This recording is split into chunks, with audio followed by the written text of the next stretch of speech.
Senhoras e senhores, com a palavra o presidente da República, Jair Bolsonaro. Se me permite pular a nominata, já citada. Mas, prezado Eduardo, muito obrigado pela distinção, pela comenda. E o grande trabalho que nós queremos fazer, em primeiro lugar, para todos os senhores, é não atrapalhá-los. Já estaria de bom tamanho, tendo em vista o cipó burocrático que os senhores têm que enfrentar no seu dia a dia. Prezado governador Wilson, meu colega da Marinha do Brasil, 7 anos tenente da Fuzileiro Naval.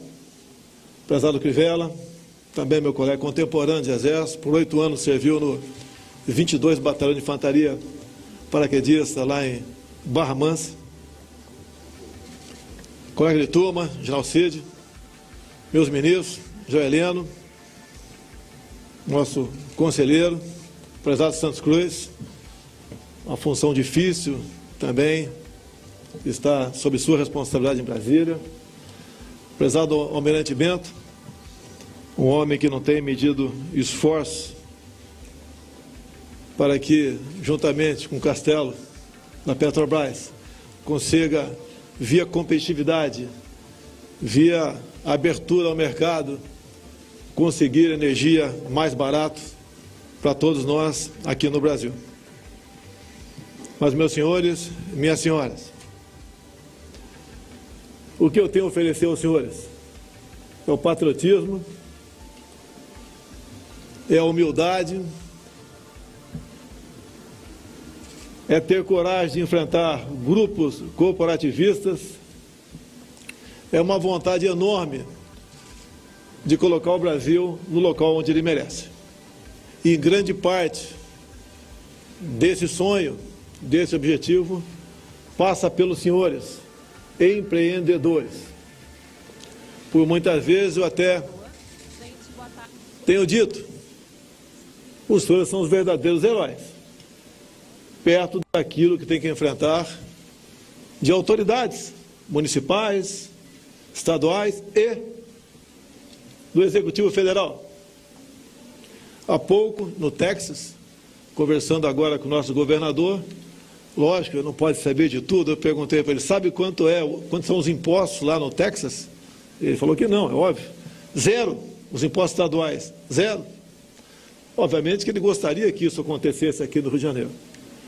É uma simples variação no ICMS do combustível, ou melhor, no querosene de aviação, faz com que São Paulo tenha mais aviões partindo dos seus aeroportos do que o nosso aqui no Rio de Janeiro. É um sinal que, então, que quanto menos a gente tributa, se bem que sabendo da dificuldade de diminuir a carga tributária, quanto menos a gente interfere, maior o desenvolvimento.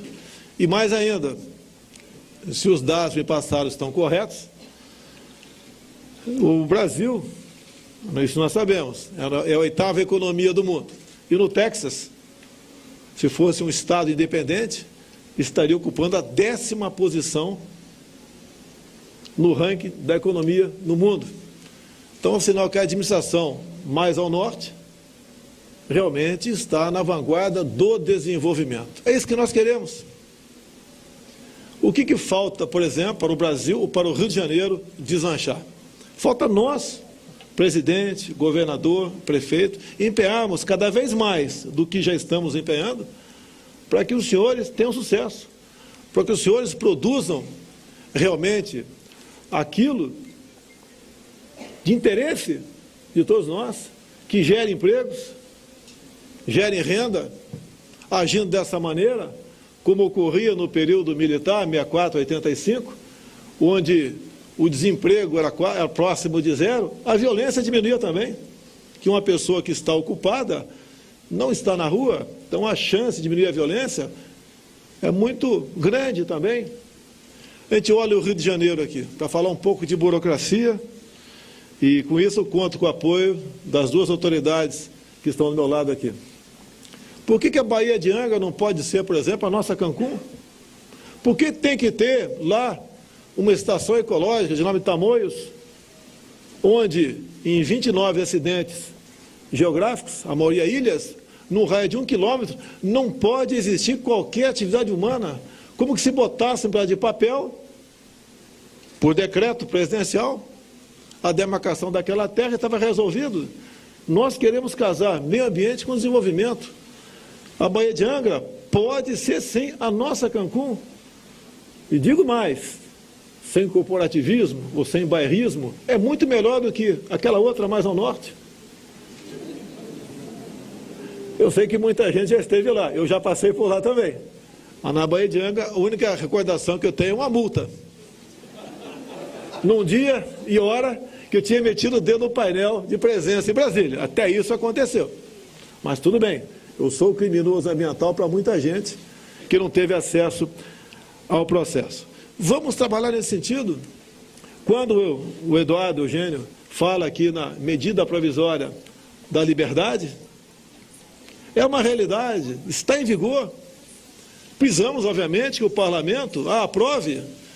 Quando o Eugênio fala em velocidade, em rapidez, é o que eu estou sentindo nesse movimento espontâneo previsto para o dia 26. Espontâneo, quer agilidade, para votar as propostas que estão dentro da Câmara e do Senado. E se o Câmara e o Senado têm propostas melhores do que a nossa, que coloquem em votação. Não há briga entre poderes. O que há é uma grande fofoca, que parece que, lamentavelmente, uma parte considerável da nossa mídia se preocupa muito mais com isso do que com a realidade, com o futuro do Brasil, que nos inviabiliza, por vezes, atrasam. O que eu mais quero é conversar. Agora, eu sei que tem gente que não é apenas conversar. E nós fizemos um trabalho ao longo, não de uma campanha, mas de uma pré-campanha. E como capitão do Exército Brasileiro, no que aprendi nos bancos escolares militares, eu fiz um planejamento, no final de 2014, o que eu tenho que fazer para ser presidente, sem dinheiro, sem televisão, com grande parte da mídia contra, com calúnias. Naquele tempo, a palavra fake news não era muito utilizada ainda, mas com fake news. Fiz o planejamento, comecei a andar pelo Brasil, vendo os problemas pontuais de cada região que eu chegava, como praticamente cheguei sozinho em Manacapuru, coração do Amazonas. O que estava de errado? O que nós precisamos fazer para desenvolver aquela região? Temos problemas lá, ambiental, que atrapalha a economia enormemente. A questão ambiental virou um óbice para o Brasil. Tudo o MP se mete, algumas vezes com razão, outras vezes não, inviabiliza aquela obra. Estamos com problemas há 6 anos para construir o linhão de Manaus a Boa Vista, em Roraima, há 6 anos, gastando em média 1 bilhão e 200 milhões de reais por ano, com subsídio para energia para aquela região, mas uma reserva indígena não nos permite passar o linhão. Parece que vamos resolver agora. Convoquei o Conselho de Defesa, deram o sinal verde, a FUNAI queria o prazo até 15 de maio para ouvir os índios. Esse ouvir, cada um entenda com bem entender. Nossos irmãos índios, nós sabemos o que eles querem, mas quem está na frente de órgãos ou de ONGs, nós sabemos que os interesses são outros. Se Deus quiser, vamos resolver essa questão nesse ano. Quando se fala em energia, sem energia, nós não levantamos da cama em casa. Por que para se fazer uma PCH, uma pequena central hidrelétrica, prezado Almirante Bento? Leva-se em média 10 anos para ver, quem sabe, talvez se consiga a licença para aquilo. O Ministério das Minas e Energia está trabalhando nesse sentido, buscando uma solução para essa questão. É inadmissível uma licença durar esse tempo todo. Um tempo atrás, me procurou um empresário do Paraná, e dado momento eu perguntei para ele, desculpa a sinceridade, mas por que eu e não um parlamentar da tua região? Não, porque você parece que é meio maluco. Era deputado federal. E ele expôs esse problema para mim. Estava fazendo há 8 anos, ultimando licenças para construir um terminal de contêiner no Paraná. E esbarrou na FUNAI. A FUNAI tem que dar um laudo também para ver se ali não havia nenhum vestígio de índio ter passado por lá, para poder, então, dar o sinal verde para que o empreendedor construísse, com dinheiro próprio, um terminal de contêiner no Brasil. Essas questões, muitas já estamos resolvendo, porque temos um ministro do Meio Ambiente também comprometido com o futuro do Brasil. Não é um ministro, como tínhamos outros no passado do Meio Ambiente, que eu não vou citar nomes aqui, que parece que o interesse passava pelo crivo de ONGs internacionais e os interesses talvez estivessem envolvidos para conceder ou não aquela licença lá atrás. Tive a liberdade de escolher, 22 ministros, 4 são deputados federais, indicados pelas respectivas bancadas temáticas, como está chegando da China agora, a senhora Tereza Cristina, ministra da Agricultura, indicada em comum acordo por todos os parlamentares, até outros governos, cada ministro tratava dos assuntos da sua bancada político-partidária. Se fosse aqui do partido X, procurar um ministro indicado pelo partido Y, geralmente não era atendido. Não tem como dar certo um país administrado dessa maneira. Cada vez que a gente toca o dedo numa ferida, um exército de pessoas influentes se voltam contra mim. Busco de todas as maneiras desacreditar. Lançam uma mentira a meu respeito. Eu falo que não é verdade. No dia seguinte a imprensa fala que eu recuei. Pode rir à vontade, pô. É o tempo todo assim. Reconheço as minhas limitações, que não são poucas. Outro dia eu falei que não nasci para ser presidente. Desceram a lei em mim. Quem nasceu está preso, respondendo processo ou ensacando o vento.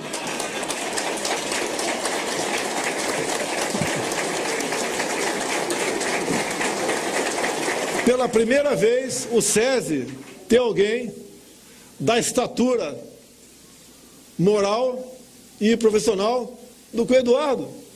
Eu lembro, 2003, eu estava na Câmara, fiquei 28 anos lá dentro. O pessoal diz que sem fazer nada.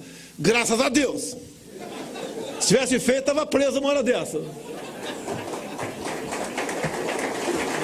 Eu lembro, o senhor Jair Meneghelli, sindicalista, muito bem votado em São Paulo, renunciou o mandato para assumir o SESI.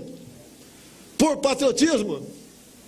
Um orçamento de 18 bilhões de reais, é isso mesmo? O S todo? Tá. Um orçamento monstruoso desse.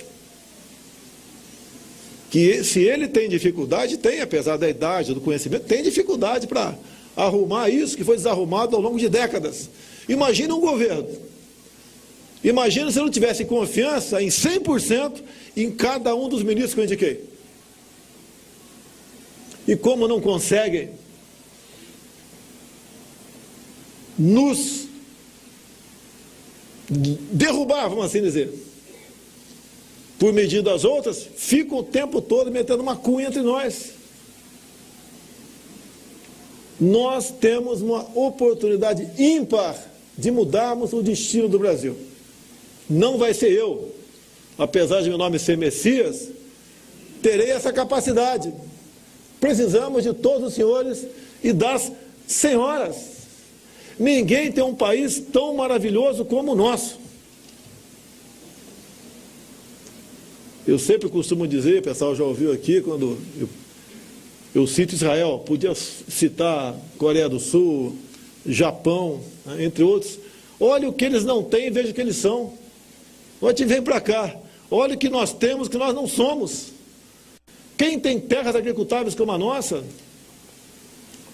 locais turísticos, primeiro lugar no mundo em belezas naturais. Quem tem, o Almirante Bento, das Minas de Energia, um subsolo como o nosso. Quando eu falava durante as minhas andanças pelo Brasil, em nióbio e grafeno, era vítima de chacota. Convido o nióbio para ser vice, o grafeno para ser ministro. Temos montanhas de grafite no Vale do Ribeira. Eu fui lá, como rodei o Brasil todo ao longo de 4 anos.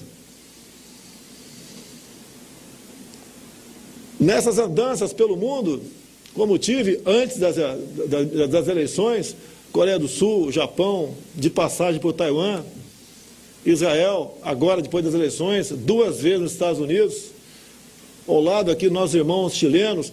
Agora, o mês que vem estarei na Argentina, e lá nos Estados Unidos, apesar de não ser muito prudente tocar nisso, quando se falava em Venezuela, eu falava, preocupe-se primeiro com a Argentina, que está voltando para as mãos da senhora Cristina Kirchner. Vamos ter outra Venezuela ao sul da América do Sul? Nós devemos nos preocupar com isso e mais alguma coisa. Quando me critico por ter se aproximado dos Estados Unidos, eu respondo, quero que me aproxime de quem? A Venezuela, de Cuba, da Bolívia, com todo respeito aos nacionais que estão lá, em grande parte não tem culpa da situação que eles se encontram, devemos nos preocupar conosco e nos aproximarmos de quem é melhor do que nós. Me desculpa aqui até o linguajar, né? Um dia um colega chegou para mim e falou, minha filha se envolveu com quem não presta. Eu perguntei para ele, qual é o teu círculo de amizade? É comer churrasquinho de gato na esquina com ela toda noite? Não podia acontecer algo diferente. Qual sempre foi o círculo de amizade do Brasil ao longo das últimas décadas? Eu quero, sem desmerecer os mais pobres, quem estão do nosso lado, que merecem todo o respeito, mas aproximar de países que possam trazer vantagens para nós. É isso que nós queremos. Quando se fala no grafeno, a projeção de quem entende do assunto, que na próxima década mexeremos, né, a economia, movimentará um pouco mais de $1 trilhão. Por que estamos para trás disso, de algo descoberto tão cedo, 2004? Quando nós nos envolvemos para valer em ciência, em tecnologia, em inovação? Nunca. Já tivemos ministros lá no Ministério da Ciência e Tecnologia que não sabia a diferença de lei da gravidade para gravidez. E estava lá. Quando convidei o astronauta Marcos Pontes, formado pelo ITA, piloto de caça da Força Aérea, mais de uma década na NASA dos Estados Unidos, alguns criticaram. Temos a pessoa certa no lugar certo. Agora o problema que nós temos lá, prezado presidente, é dinheiro. Não podemos desenvolver muita coisa por falta de recursos. Por isso, precisamos da reforma da Previdência. Ela é salgada para alguns, né? Pode até ser, mas estamos combatendo, são privilégios. Não dá para continuar mais o Brasil com essa tremenda carga nas suas costas.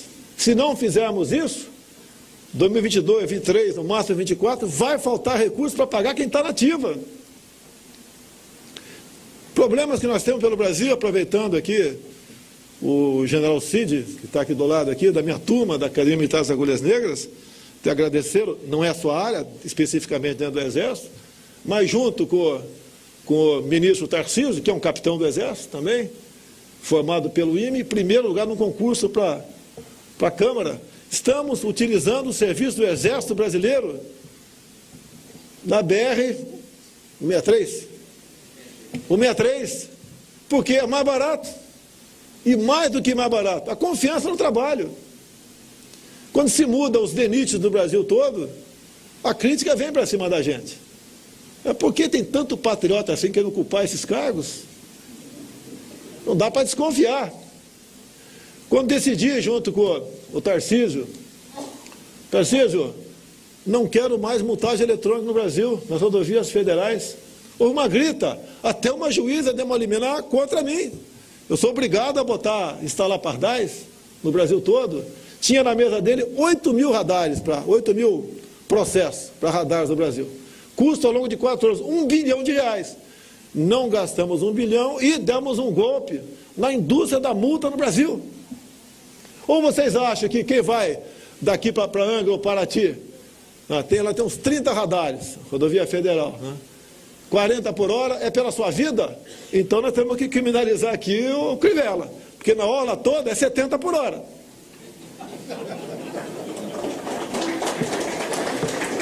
Quando devemos apresentar essa semana uma proposta para atender não apenas os caminhoneiros, nós também. O número de pontos na carteira passa para 40. Validade de carteira de motorista, passa de 5 para 10 anos.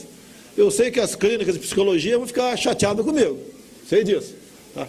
Mas nós temos que combater isso daí. Nós temos que acreditar no ser humano.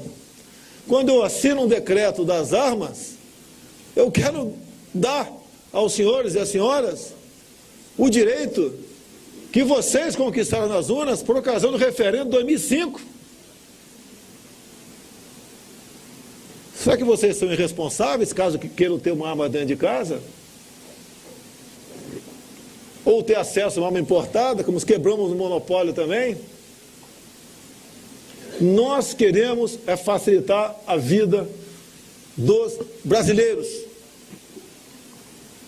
O nosso querido Exército Brasileiro, estou falando isso porque não tem ninguém da Marinha fardado aqui, ou da Aeronáutica, faz um trabalho excepcional pelo Brasil. O nosso contingenciamento, Geraldo Cid, foi de 40%. Na educação foi mais ou menos 3,5%, que é 30 dados discricionárias.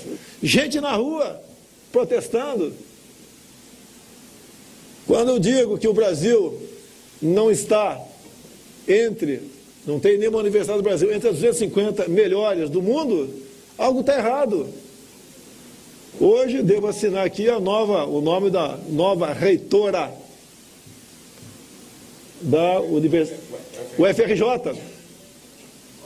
Porque eu tomei conhecimento a respeito dela, da lista tríplice, bem como de amigos mais chegados, é a pessoa adequada para estar à frente da UFRJ. Já falei que é reitora, então já dei a dica quem é. Os dois são homens. Não? Eu agora sou homem-fóbico. Tá? Então, meus senhores, o que eu tenho a falar? Contem com a pessoa que quer, assim como os senhores, mudar o destino do Brasil. Conte com alguém que tem um coração verde e amarelo. Conte com alguém, respeitando as demais religiões, que tem Deus no coração. Agradeço as orações do Macedo. Tem agora, quarta-feira, aniversário de Israel, lá em Brasília. Vai ser comemorado lá, ele foi convidado. Aqui é um país onde todos têm espaço. Todos. Árabe, judeu, todas as origens, etnias, religiões têm espaço aqui. É um país maravilhoso, que tem tudo para dar certo. Mas o grande problema é a nossa classe política. É nós, Witzel, é nós, Crivella, sou eu, Jair Bolsonaro, é o parlamento em grande parte, é a Câmara Municipal, a Assembleia Legislativa. Nós temos que mudar isso. Não existe maior satisfação que um político pode ter, como graças a Deus estou tendo, em ser reconhecido em qualquer lugar, do Brasil ou fora do Brasil. Reconhecido pelo lado bom, fica bem claro. Então, nós temos como mudar o destino do Brasil. E eu conto com os senhores, e os senhores podem contar comigo, com os meus 22 ministros, com os meus secretários, com os meus servidores. Se tiver qualquer problema, a gente resolve. Não criaremos dificuldade para vender facilidade aos senhores. Gastei na minha campanha menos de $1 milhão de dólares, né? E assim mesmo, em doação. Meu partido recebeu 9 milhões de 1 bi e 600 para a campanha. Fico questão de não usar esse recurso. Porque de vez em quando nos acusam de ter laranja aqui no Rio de Janeiro. As 3 candidatas laranjas do Rio de Janeiro, cada uma recebeu R$ 1.800 para poder pagar o contador e prestar conta. Mas não bota o valor, eu sou dono de laranjal aqui no Rio de Janeiro. Até gostaria que fosse, né? Que a laranja é um produto bastante rendoso aí. Nova Iguaçu, muito em São Paulo. Tá? Mas a gente é obrigado a levar muita coisa e buscar o caminho certo para que nós não entremos em conflito e busquemos realmente solução para os problemas de um país maravilhoso como o nosso. Assim sendo, Eduardo, mais uma vez, muito obrigado pela distinção. Não é minha área essa daqui, a minha área é outra. Vai sair essa foto amanhã lá, né? Essa foto vai estar na capa dos jornais amanhã, né? É o que interessa para eles, né? Olha, como eu gostaria que a nossa imprensa fosse isenta. Como eu gostaria. Tá? Eu sei que a culpa não é de vocês que estão aqui. Em grande parte são os editores. Muitos aí envenenados com questões ideológicas. Outras. Tá? Nós estamos tendo muito critério nos recursos públicos para anunciar junto à imprensa. Aquela festa de antigamente não vai ter mais. Então, reconheço que por parte de editorias, né, nos critico. Mas o dinheiro é público. Você não pode gastar o dinheiro numa causa própria. Não posso fazer isso e não faremos isso aí. Então, meus senhores, minhas senhoras, muito obrigado mais uma vez pela honraria e é uma honra estar aqui ao lado de pessoas que produzem, pessoas que realmente levam o Brasil para frente através do empreendedorismo. Um bom dia ou boa tarde? Uma boa tarde a todos. Está encerrada esta cerimônia. Solicitamos aos presentes que se mantenham em seus lugares até a saída do presidente da República.